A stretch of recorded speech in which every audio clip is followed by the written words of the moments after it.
Romain Mérandais, on est au domaine skiable de la Rosière, l'espace Saint-Bernardo. Je suis le responsable du damage. Donc le parc comprend 8 machines et là on est en présence d'une machine standard. Donc il y a 3 machines à treuil sur l'espace Saint-Bernardo et 5 machines standards. À l'avant on va retrouver une lame donc avec des dents assez pointues pour pouvoir attaquer la neige plus dure, la neige de culture, la neige gelée.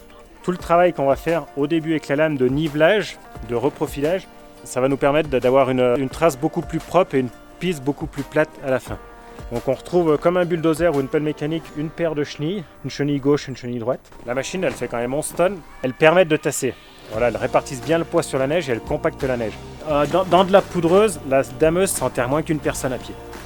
Pour comparer vraiment le poids par rapport à la surface de répartition. La fraise elle va tourner dans le sens d'avancement de la machine. Elle va permettre de briser la neige. Donc même de la neige dure, de la glace, de la neige de culture, elle va la malaxer, elle va la broyer, tonne à un motoculteur de jardin. Là elle va tourner ce soir, elle va tourner entre 1000 et 1200 tours minute. Elle va la broyer, elle va faire de la neige très très fine. Et cette neige très fine va passer sous les lisseurs en plastique. Les lisseurs en plastique comme on voit là, ils ont des petites stries, ce qui va donner les striures sur les pistes le matin à l'ouverture des pistes. Ils ont différentes fonctions. Ils vont permettre d'avoir une piste pas verglacée, donc pas vitre quand vous allez arriver sur le domaine le matin.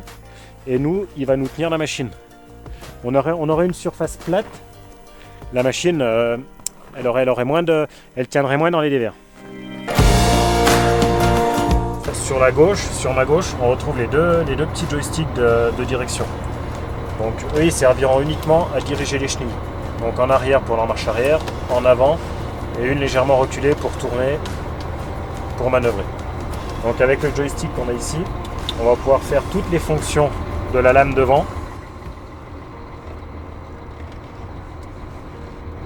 Et on va pouvoir aussi commander la fraise qui est derrière, laquelle on n'a pas en visu, on n'a que dans les rétroviseurs.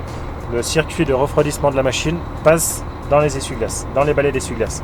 Donc on n'aura jamais de glace, jamais de buée dans la dameuse. On aura toujours une bonne visibilité sur tous les équipements.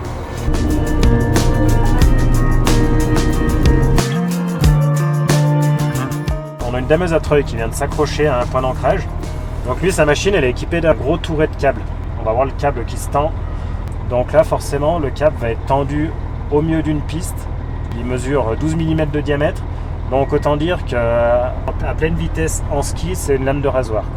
Un maximum de précaution quand une machine à treuil évolue sur le domaine skiable. On a des panneaux lumineux qu'on va positionner aux endroits clés, style au croisement de piste ou au chemin d'accès, pour indiquer la présence du câble. Mais dans la nuit, il va être quasiment invisible. Donc ça reste vraiment un réel danger. Toutes les pistes noires pourront être faites. Faudra vraiment des conditions, beaucoup de neige fraîche ou des conditions vraiment défavorables pour ne pas arriver à monter même sur une piste noire.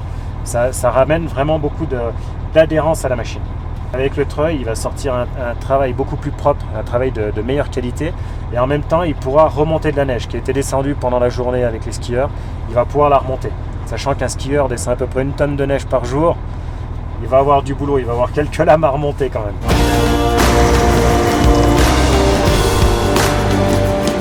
On va enlever toute la signalétique au pisteur, donc il n'y a plus aucun jalon. Et on va atténuer ce congé, on va l'enlever. Soit on a du temps, donc on va faire ça.